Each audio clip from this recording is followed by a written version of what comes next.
दोस्तों welcome to Majid ग्रा YouTube channel. तो दोस्तों इस वीडियो के अंदर हम डिस्कस करेंगे कि एक मोबाइल फ़ोन जो है ये किस तरह से काम करता है। एक जनरल डिस्कस करते हैं कि यार मोबाइल फ़ोन इतना कम्प्लेक्स, तस्वीरें स्क्रीन के ऊपर दिखा रहे हैं, टच किया जा रहा है, तो इसके अंदर बहुत ज़्यादा फंक्शंस हैं, तो एक्चुअली काम कैसे करता है। मैं रिपेयरिंग के हवाले से बात कर रहा हूँ कि रिपेयरिंग के हवाले से मोबाइल फ़ोन किस तरह से काम करता है। मैं इस हवाले से नहीं बात कर रहा कि जो 3D एनिमेटेड वीडियो हैं उसके अंदर बताया गया है कि यूं यूं हो रहा है, कम्युनिकेशन हो रही है, ये GSM, उस हवाले से मैं बात नहीं करता। मैं एक मैकेनिक को अपना जहन किस तरह से बनाना चाहिए जब वो मोबाइल फ़ोन रिपेयरिंग की बात करता है, तो उस हवाले से बात कर रहा हूँ। तो यहाँ पर तो दोस्तों हम सबको पता है कि मोबाइल फ़ोन के अंदर जी एक बैटरी होती है, एक PCB होता है और एक डिस्प्ले होता है। ये तीन मेजर चीज़ें, इसके अलावा भी बहुत सारी होती हैं। PCB के अंदर आप बात करें तो वहाँ पर जो है ब्लूटूथ है, वाईफाई है, बहुत सारे ICs हैं, जायरोस्कोप है, अप्रोक्सीमिटी सेंसर है, बहुत ज़्यादा सेंसर है, मैग्नेटोमीटर है और अब टच है, कैमरा है, बहुत सारी चीज़ें, बट हम इन शॉर्ट बात करते हैं। तो सबसे पहले एक जब आप एक मैकेनिक बनना है आपने, तो आपको जहन इस तरह से आपको बनाना चाहिए। मैं जो है 10 साल से मोबाइल फ़ोन रिपेयरिंग का काम करता हूँ। मोबाइल फ़ोन देखने में इंतहाई कम्प्लेक्स लगता है। जब आप इसके अंदर PCB के अंदर घुसते हैं, उसके अंदर डीप डाइव, ये जो ऊपर से PCB देख लिया, ये कंपोनेंट लगे हुए हैं जी, ये जो कैपेसिटर लगे हुए हैं 10-20, ये जी डायोड लगे हुए हैं, रेक्टिफायर लगे हुए हैं। हाँ जी, कैपेसिटर किस तरह से चेक होता है, दोनों तरफ बीप आता है जी। कॉइल किस तरह से चेक करता है, बीप नहीं आता। ये जी रजिस्टर है, रजिस्टर शार्ट हो सकता है, नहीं जी रजिस्टर शार्ट नहीं हो सकता। ट्रांजिस्टर जी क्या होता है, जब शार्ट है ये जी ओपन हो जाता है और कभी कभी शॉर्ट हो जाता है। जब यहाँ तक आप रहोगे ना तो समझिए कि बस फिर आपको कुछ नहीं आता। अगर आप यहाँ तक ही आपके पास नॉलेज है, तो नॉलेज इससे बहुत आगे है। नॉलेज के अंदर हम बात करते हैं कि ये पुल अप रजिस्टर है, ये पुल डाउन रजिस्टर है, ये MIPI प्रोटोकॉल है, ये I2C प्रोटोकॉल है, ये SPI प्रोटोकॉल है। SPI प्रोटोकॉल्स की इतनी तारें हैं, MIPI की इतनी लेन है, इस तरह से काम करता है। हमारी ये क्लॉक फ्रीक्वेंसी है और ये जी हमारा सॉफ्टवेयर है, ये हमारा क्रिस्टल ऑसिलेटर है। जब आप इन चीज़ों के ऊपर पहुँचते हो, ये जी हमारा पुल अप रजिस्टर है, पुल डाउन रजिस्टर है। इस तरह के जब आप टॉपिक्स के ऊपर पहुँच जाए ना, इनको डीप डाइव आप कर लें, तब आप समझिएगा कि मैं उससे नेक्स्ट लेवल के ऊपर चला गया हूँ। अब ये नहीं कि सिंपल कंपोनेंट्स को चेक करना, ये भी रिपेयरिंग तो है। कुछ ना कुछ आप कमा लेंगे अगर आप शॉप के ऊपर हैं। जितना भी आपका पास नॉलेज है वो आपको फ़ायदा ही देगा। यहाँ पर इसका ऐसा नहीं है कि मैकेनिक वो ख़ुद को कह नहीं सकते, कह सकते हैं, बट मैं जो बात कर रहा हूँ वो मैं और लेवल की बात कर रहा हूँ। तो मोबाइल फ़ोन PCB किस तरह से काम करता है, जैसा कि हमें पता है जी, मोबाइल फ़ोन को जब बैटरी लगती है तो सबसे पहले जो वोल्टेज है वो उसके चार्जिंग IC में जाती है। चार्जिंग IC से आउटपुट होती है तो फिर PMIC के अंदर जाती है। PMIC मतलब मीन्स पावर मैनेजमेंट IC। अब ये जो पावर मैनेजमेंट IC है ये क्यों ज़रूरी है भी, बैटरी की वोल्टेज है, जितने कंपोनेंट्स हैं सबको दे दो यार, सब अपनी अपनी ज़रूरत के मुताबिक यूज़ कर लें पावर को, ऐसे नहीं होता। देखिए, ये जो हमारी मोबाइल फ़ोन के अंदर eMMC लगी हुई है, इसके अंदर पीछे क्लस्टर्स हैं जिसके अंदर हमारा डेटा सेव है, और उसके आगे जो है वो हमारा सिस्टम है जो कि उस क्लस्टर्स में से पीछे डेटा को उठा कर लाकर CPU से कम्युनिकेशन करता है। जैसे अगर आपने हार्ड डिस्क देखी होगी तो पीछे हार्ड डिस्क के अंदर प्लेटें लगी हुई हैं, उसके अंदर हेड घूम रहा है, और अगर हार्ड आप देखते थे ना हार्ड डिस्क को, तो उसके ऊपर एक PCB लगा हुआ होता था। तो पीछे से जो डेटा आता था वो PCB जो है आगे से उस डेटे को कम्युनिकेट करवाता था हमारे कंप्यूटर्स। तो बिल्कुल ऐसे ही ये जो पीछे क्लस्टर्स लगी हुई हैं उनको जो है 1.8 चाहिए। उसके आगे जो उस मेमोरी को हैंडल करके CPU तक कम्युनिकेशन करने का वाला जो सिस्टम है उसको 2.8 चाहिए। अब इन दोनों को वर्किंग करने के लिए अलग-अलग वोल्टेज चाहिए। अगर आप CPU की बात करें तो CPU के अंदर क्या होता है, CPU के अंदर होता है GPU, ग्राफिक्स प्रोसेसिंग यूनिट। उसके अंदर एक एरिया ऐसा होता है, सेक्शन ऐसा होता है कि जो कि कैमरा से जो डेटा आता है MIPI प्रोटोकॉल्स के तहत उनको हैंडल करता है। उसके अंदर एक सिस्टम होता है जो फ्रंट कैम को हैंडल करता है। उसके अंदर एक ऐसा सिस्टम होता है जो कि सिम कार्ड को हैंडल करता है, उसके अंदर ही जो होता है वाईफाई सिग्नल्स को जो आते हैं उनको प्रोसेस करता है। उसके अंदर फिर मेन कोर्स होती हैं सीपीयू की, 3-3, 4-4, 5-5 कोर्स होती हैं। फिर उसके अंदर ही ऑडियो जो है, ऑडियो सिग्नल्स उनको प्रोसेस करने के लिए सिस्टम होता है।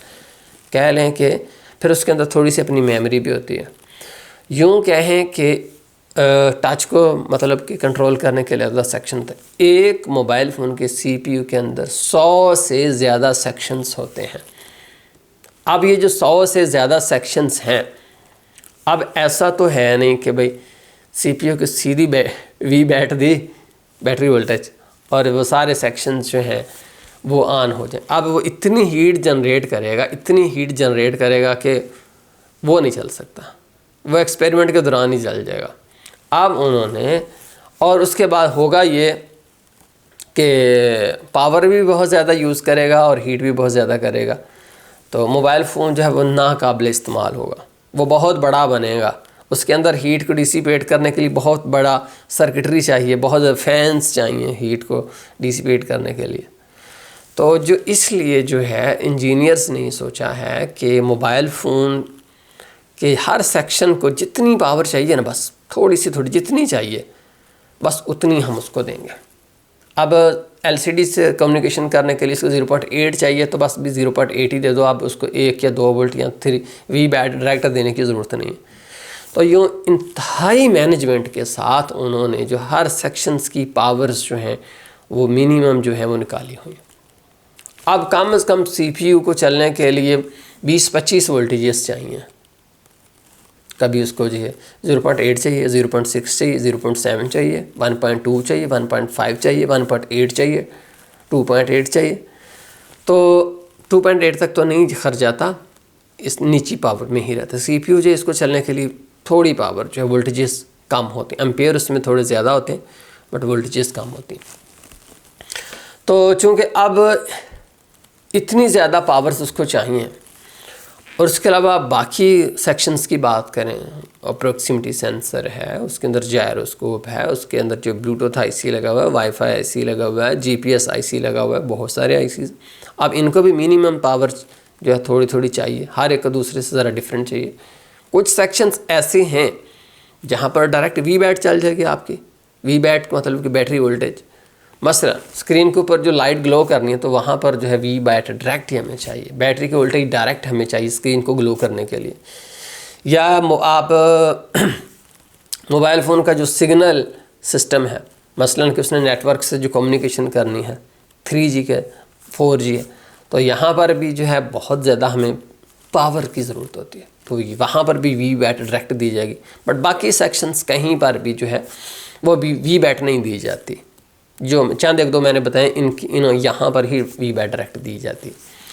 अब ये है कि इतने सारे सेक्शंस को चलने के लिए जो पावर चाहिए, तो उसके लिए हमारे मोबाइल फ़ोन के अंदर एक लगा हुआ होता है PMIC, पावर मैनेजमेंट आईसी। अब जब पावर मैनेजमेंट आईसी को आपको समझना है तो उसके लिए फिर आपको दो चीज़ें समझनी पड़ेंगी। दो चीज़ें आपको समझना पड़ेगा, बक वोल्टेजेस क्या होती हैं, how buck system works, how buck voltages works.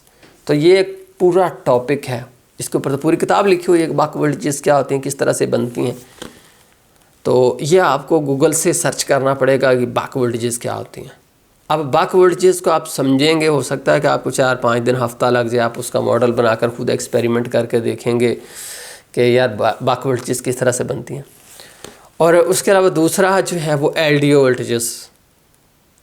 PMIC क्या है?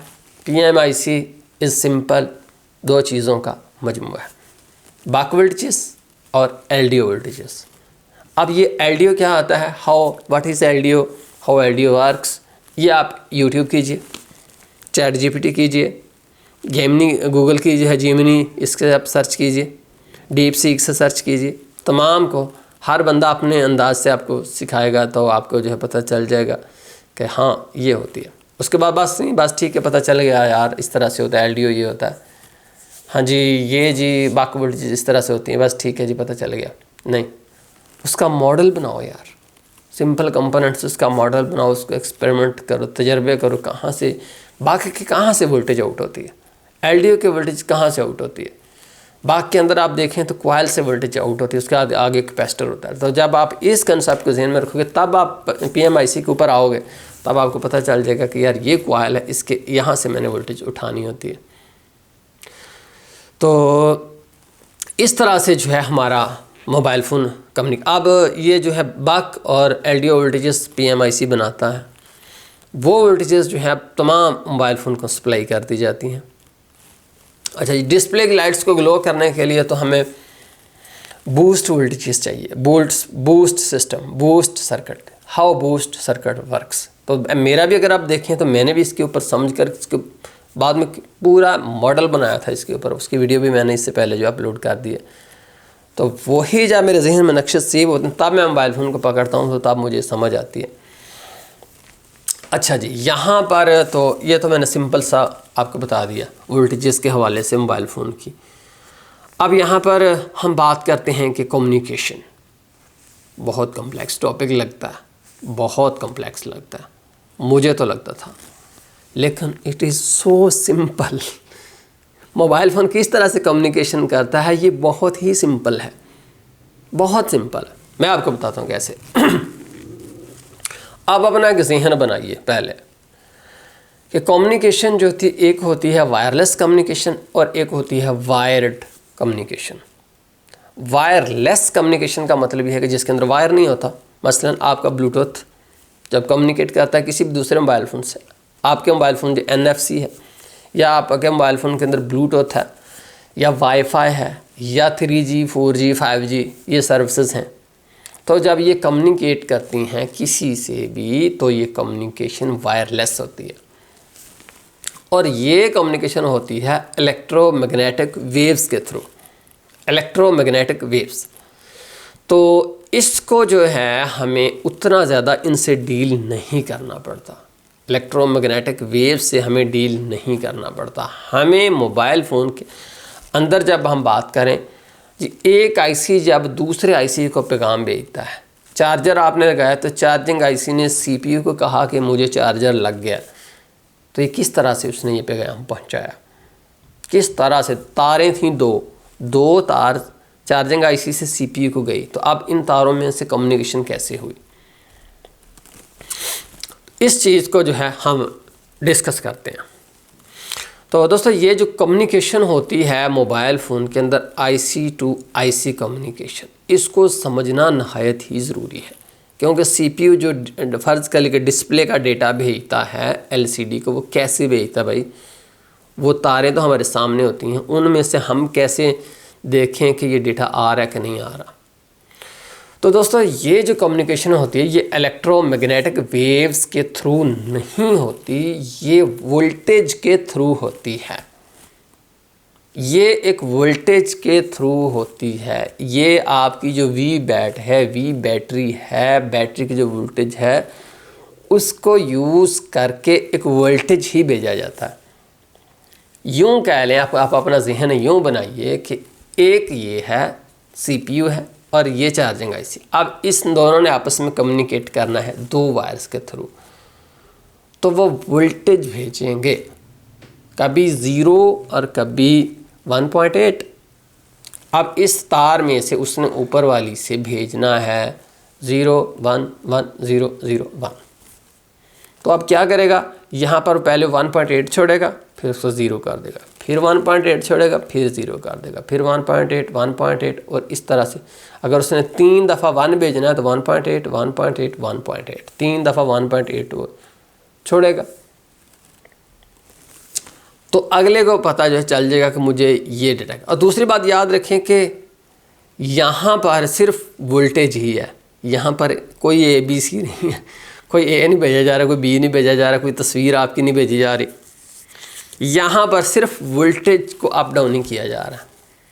लेकिन जो मैंने बताया है कि 1.8 भेजा जा रहा है, 0 भेजा जा रहा है, ये इतना सिंपल भी नहीं, सिंपल तो है लेकिन ये प्रोसेस जो है 1 सेकंड में, 1 सेकंड का कितना टाइम होता है, 1 2 3 4 4 सेकंड तो हो गए, इस 4 सेकंड के में से अगर आप 1 सेकंड लें तो इस 1 सेकंड में 1 करोड़ बार डेटा भेजा जा रहा होता है। इतनी ये फास्ट कम्युनिकेशन है।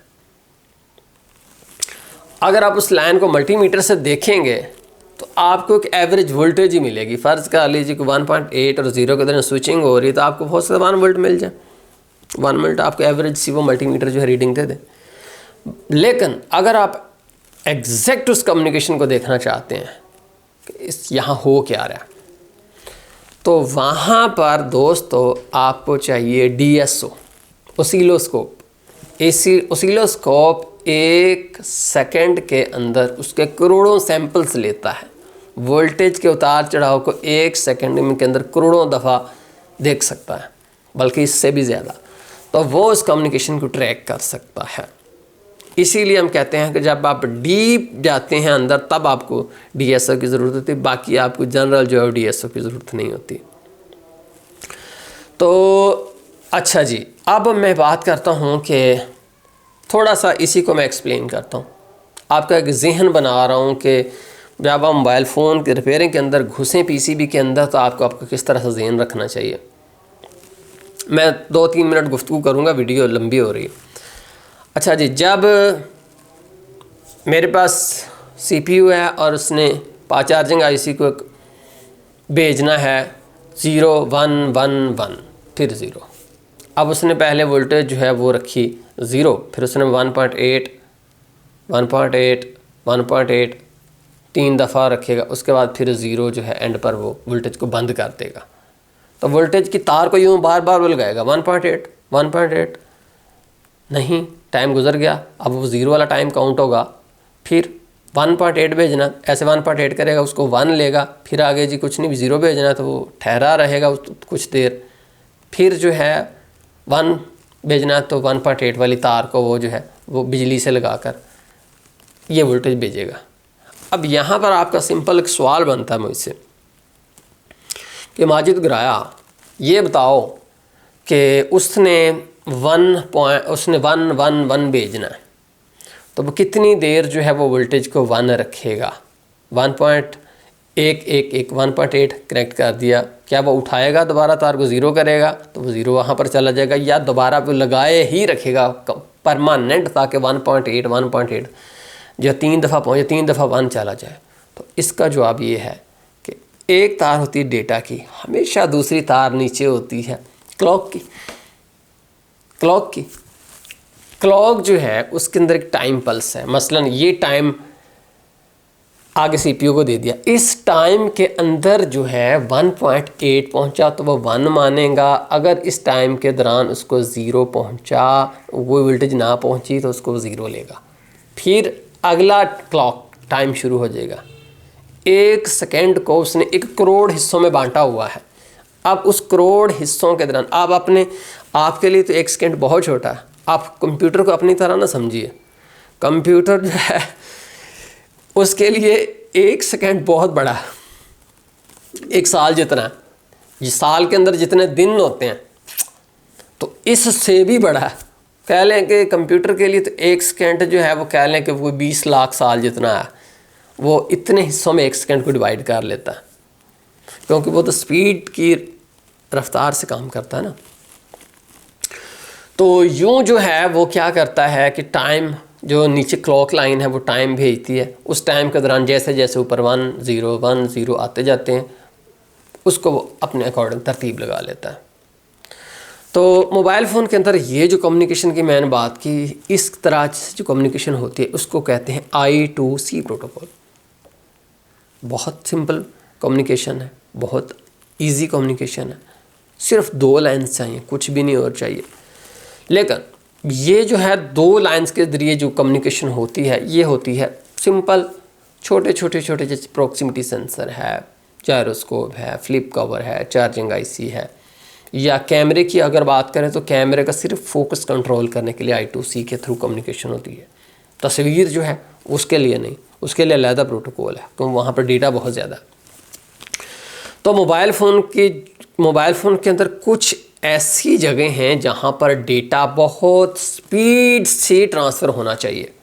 मसलन ये जो डिस्प्ले आपका, यहाँ पर तो आप रिफ्रेश रेट जनाबे वाली 100 रिफ्रेश रेट है, 70 है, 60 रिफ्रेश, 120 फ्रेम पर सेकंड रिफ्रेश रेट है, हाई रेजोल्यूशन वीडियो, इतनी उनकी डायनेस्टी है।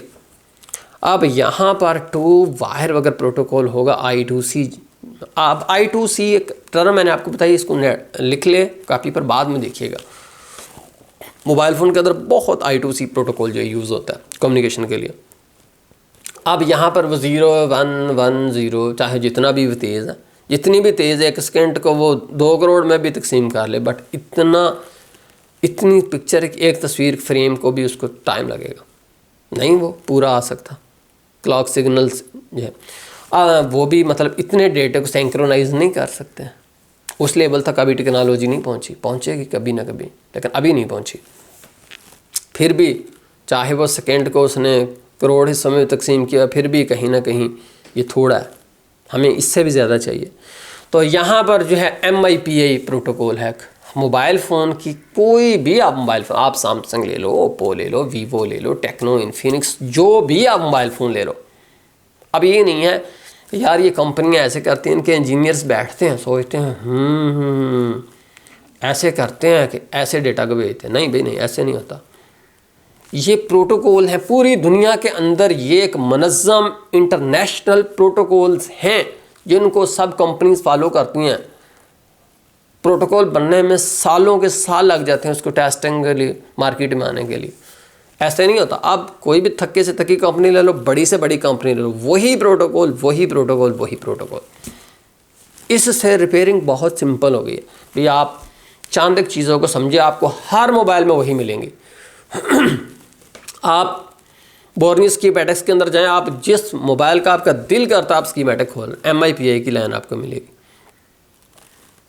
तो इसलिए जो है हमें घबराने की ज़रूरत नहीं होती। एक मोबाइल फ़ोन को मैं कहता हूँ आप अच्छे से समझ जाओ तो आप ऑलराउंडर हो, आप बहुत सारे, क्योंकि अगर आप एक को ही समझ गए, एक मोबाइल फ़ोन को आप समझ गए तो आप सबको समझ गए। क्योंकि अगर आप एक को समझ गए इसका मतलब अल्लाह ताला ने आपको ज़हानत दी है तो आप सबको भी समझ सकते हो। और बहुत सारी चीज़ें तकरीबन मेरे ख्याल से तो कह लें कि 80 से 90% मोबाइल फ़ोन आपस में मुश्तरका हैं, शेयर हैं, सब कुछ सेम है।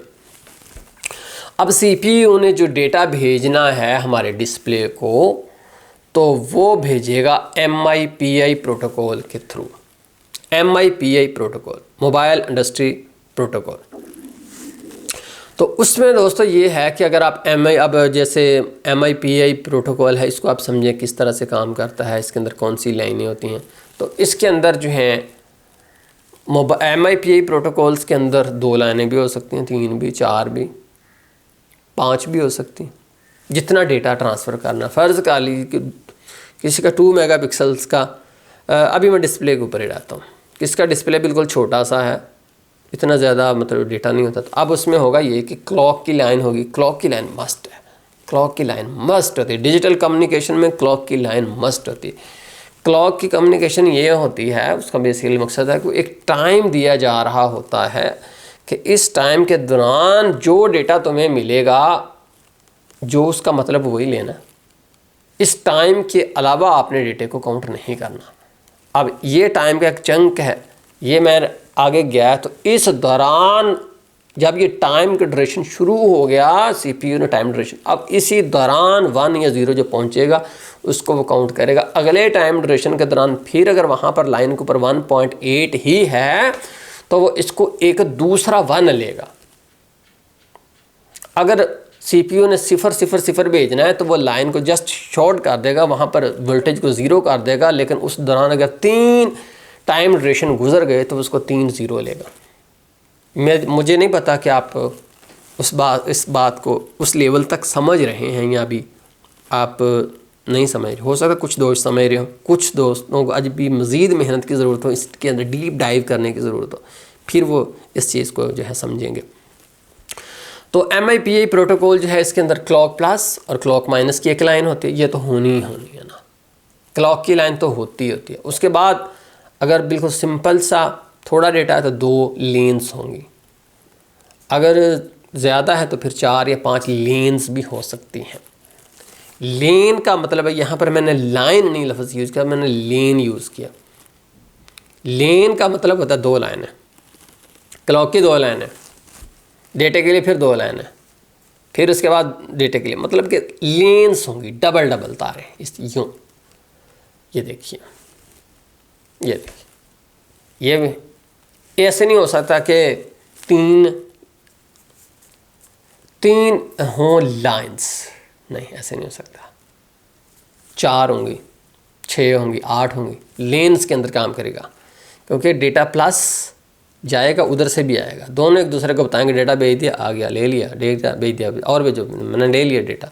इस तरह से बात होगी उनकी दोनों की आपस में। और यूं ही दोस्तों अगर आप बात करें कैमरे की, तो यहाँ पर भी डेटा बहुत स्पीड से, कैमरा का डेटा बहुत तस्वीर से मेगाबाइट्स के अंदर पिक्चर होती है, जो कि फ़ौरन से CPU को स्क्रीन के ऊपर दिखानी होती है, उसमें मेमोरी में सेव करनी होती है। तो यहाँ पर भी MIPI प्रोटोकॉल जो है यूज़ किया जाएगा। MIPI कैमरा और डिस्प्ले दोनों के अंदर MIPI प्रोटोकॉल्स होंगे। सिंपल अब छोड़ो इसको, नोटबुक के ऊपर लिखो MI protocol, how MIPI protocol works, समझो इसको। तो जब आप जहन में होगा कि यार MIPI प्रोटोकॉल इस तरह से काम करता, तब मोबाइल फ़ोन को पकड़ोगे, स्कीमेटिक देखोगे, पता लगे हाँ यार ये लाइन है इस तरह की है, ये इस तरह की है, ये इस तरह की है, अब यहाँ पर सिग्नल नहीं आ रहे तो इसका मतलब ये गड़बड़ है इसके अंदर। और आपका जो मेमोरी कार्ड है वो जब कम्युनिकेशन करता है डेटे की, तो SPI प्रोटोकॉल के थ्रू करता है। अब मैं तमाम प्रोटोकॉल से आपको एंड पर सिंपल नेम बता देता हूँ, ताकि अगर आप चाहें तो इनके ऊपर एक वीक आप या 2 दिन 3 दिन जितना भी आपके पास टाइम हो वो लगा लें। मोबाइल फ़ोन के अंदर सबसे मोस्ट कॉमन जो प्रोटोकॉल यूज़ होता है बिटवीन द ICs, जो कि हल्की फुल्की कम्युनिकेशन के लिए होता है, वो होता है I2C। उसके बाद जो दूसरा होता है डिस्प्ले और कैमरे के अंदर, हमेशा तमाम मोबाइल्स की बात कर रहा हूँ, एक की नहीं, वो होता है दोस्तों MIPI। और उसके बाद जब दोस्तों मोबाइल फ़ोन ने बाहर वाली किसी डिवाइस से, कंप्यूटर से बात करनी हो, तो जो प्रोटोकॉल यूज़ होता है उसका नाम है USB प्रोटोकॉल। और इसके अलावा जो मुख्तलिफ IC आपस में थोड़ा ज़्यादा डेटा के लिए कम्युनिकेशन करते हैं, वो होता है UART। UART के अंदर TX और RX 2 लाइनें होती हैं।